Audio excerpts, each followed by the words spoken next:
And just moments ago, we did receive a statement from Cuyahoga County Executive Chris Ronayne regarding today's news. It reads in part, "From the beginning, I have said a stadium relocation is bad economic policy that will have negative impacts on our region. My administration has not and will not financially support a move out of downtown Cleveland." And who better to break all this down for us is our buddy Mark Naymik. Yeah, he's the managing editor over at Signal Cleveland. Mark, thank you for coming in and helping us out with this. Multiple layers of government, multiple layers of bureaucracy going on here.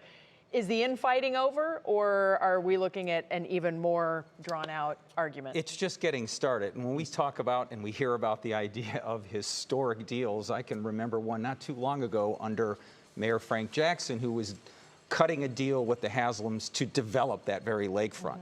And it was when Mayor Bibb came in and said, "Hey, I'm the mayor now, I want to cut my own deal," that things began to unravel between them. But it appears that external battle is over, but the internal battle, as we just heard, Russ, in your interview with Blaine, they're upset by it. And think about this. The media was notified before council that this was happening because I got the press release shortly before 4 o'clock. So if Blaine looked at the clock at 4:05, they were keeping a tight lid on this. There are also reports that Council Executive Chris Ronayne did not know about this until late into the day as well. Are you surprised that the administration did this without the city council knowing and without the county executive knowing as well? No, because we've been on the show before, Russ, talking about how council has felt left out on a lot of deals. They've been upset with the administration over time on a lot of issues.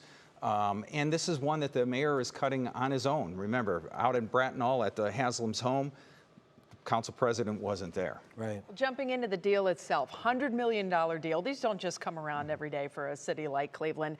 And I think one of the most interesting points is the fact that the Browns organization agreed to demolish the old stadium, which was going to be an albatross downtown.